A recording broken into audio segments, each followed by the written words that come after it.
Part first. Prologue.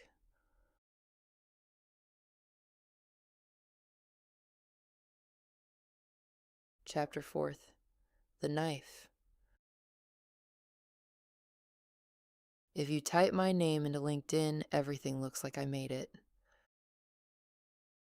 Born in the Soviet Union, grew up in Kazakhstan, a gold medal, the highest academic honor in Soviet and post-Soviet schools, awarded only to students with perfect or near perfect grades across all subjects and all final exams, extremely difficult to earn. University in Novosibirsk, enrolled in the IT department without ever having seen a real computer, 6 years, Gaussian, and a master's degree with honors, Kaspersky Lab, then the first immigration, Canada, Toronto, the second, California, Amazon, ServiceNow, husband, son, house with a pool and a jacuzzi, company names on a resume that get recognized in interviews before you've even opened your mouth. If I had died in February 2025 at the wake, someone probably would have said, strange, she had everything.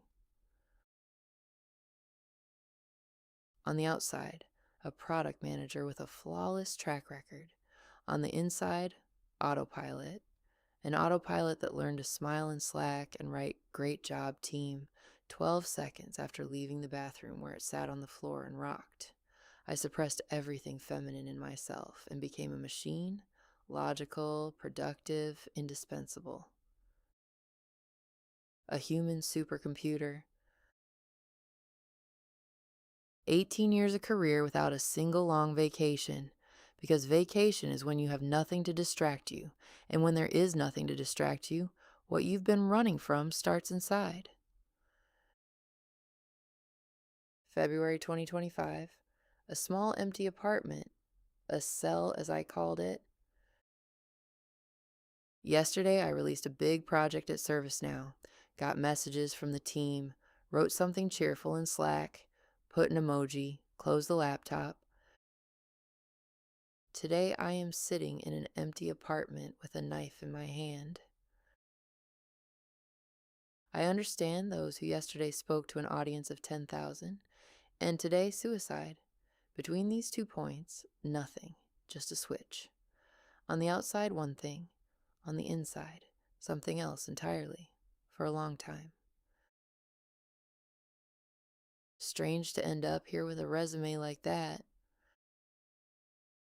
Sitting and thinking, what convincing reasons do I have not to do it? Even one? Artem, my son. He is 10. I don't want him to grow up without a mother, like me. But sometimes I hate him so much for being the only thing keeping me here that I want to cancel even that reason. And then, shame for even thinking that. And then, emptiness. Shame doesn't work. Love doesn't work. Nothing. Hysteria. An abyss of despair. The bottom. And beneath it, another one. My imagination has already painted a picture I can't chase away. The note is already written too. A list of my internal beliefs about myself that I once wrote down in therapy. They looked like a suicide note even then. I just didn't know that one day they would become one. And then an unexpected call from a friend. Bad timing or perfect timing. He stopped me.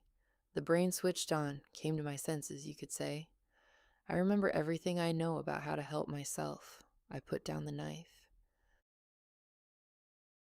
Close call. By the age of 10, I had used up all 9 lives like a cat. Apparently the universe has other plans for me, since branches break, husbands wake up, and friends call at the wrong time. For now, a close call. Something in that moment shifted and it didn't get easier, but for the first time I saw the edge. This book is about how I got here. There's a questionnaire on adverse childhood experiences, ACE, 10 questions, 10 categories, abuse, neglect, household dysfunction before the age of 18. A study of 17,000 people showed, at 4 or more out of 10, the likelihood of a suicide attempt increases 12-fold. Alcoholism, 7-fold. Injection drug use, 10-fold. At 7 or more, the likelihood of a suicide attempt is 31 times higher than for those with 0. At 6 or more, lifespan shortens by nearly 20 years. I scored 10 out of 10 possible, maximum every category, all 10. When I saw that number, I wasn't surprised. I was surprised I was still alive, and that I hadn't drunk myself to death, and that I wasn't on a needle, and that my son knows my face. This book is about how I got out, and about what helped,